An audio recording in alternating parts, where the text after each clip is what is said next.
The island of Sodor is a busy, bustling place. There is always lots for the engines to do.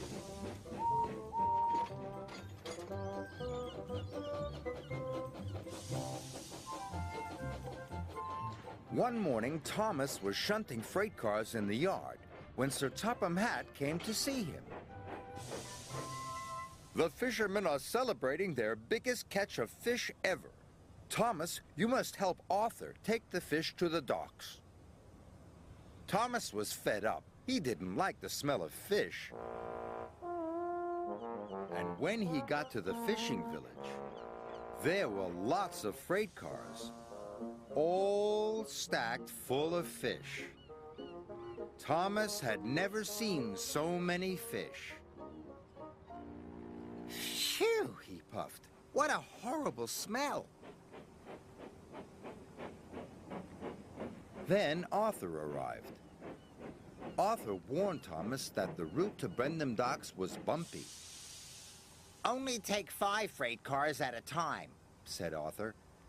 And go slow and steady. Arthur carefully collected 5 freight cars. Then he puffed slowly out of the harbor yard.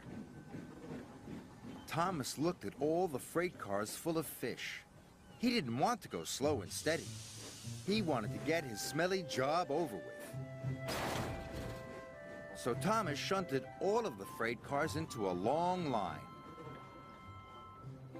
And he puffed out of the village.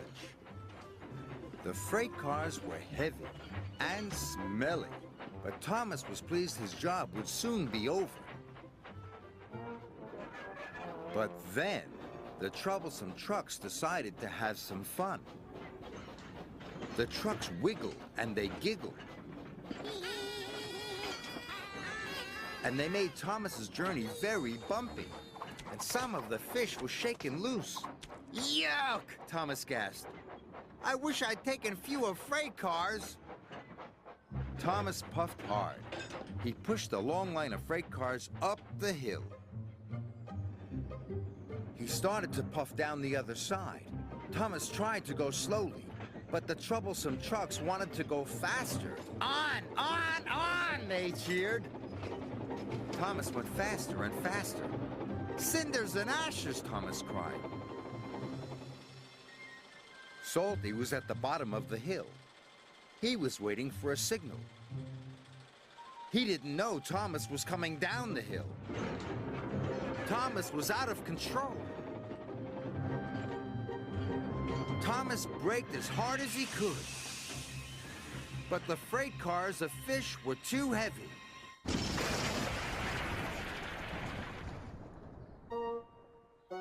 Oops, said Thomas. Sorry.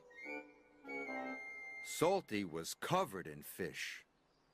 Never mind me, Artie, said Salty. The smell reminds me of the sea. Thomas's driver telephoned for help. And soon Harvey was clearing the tracks. Thomas wondered what Sir Topham Hatt would say. He found out soon enough. You have caused confusion and delay, said Sir Topham Hatt. You must learn to be more safe. Yes, sir. Sorry, sir, Thomas puffed sadly.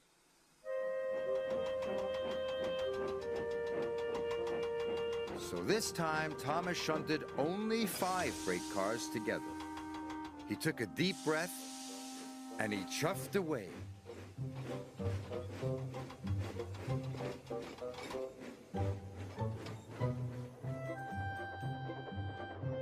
Thomas puffed through the countryside.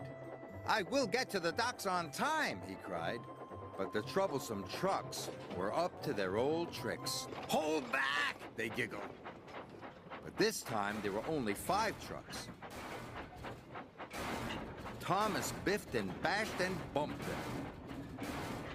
And the trucks weren't troublesome anymore.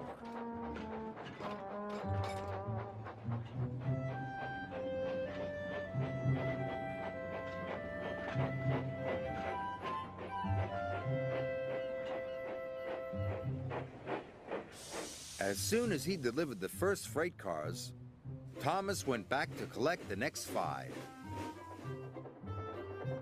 His coupling smelled of kippers, and his cabin smelled of cod. But he was working so hard, he forgot all about the smell.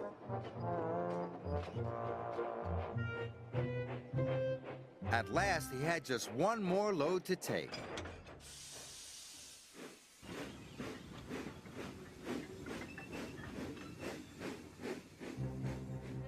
But it was nearly time for the ship to leave. Thomas raced as fast as he could. His axles ached and his buffers were bashed, but he got to the docks just in time.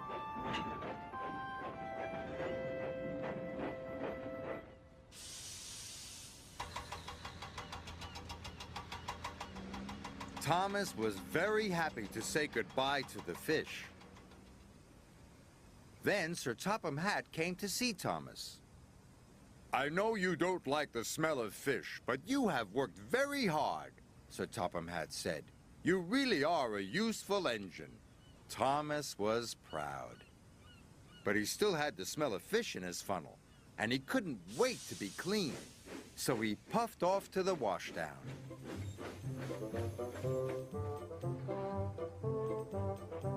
Arthur and Salty were already there. Getting clean is lovely, puffed Arthur. "Best part of the day," said Salty. especially when you smell of fish, said Thomas.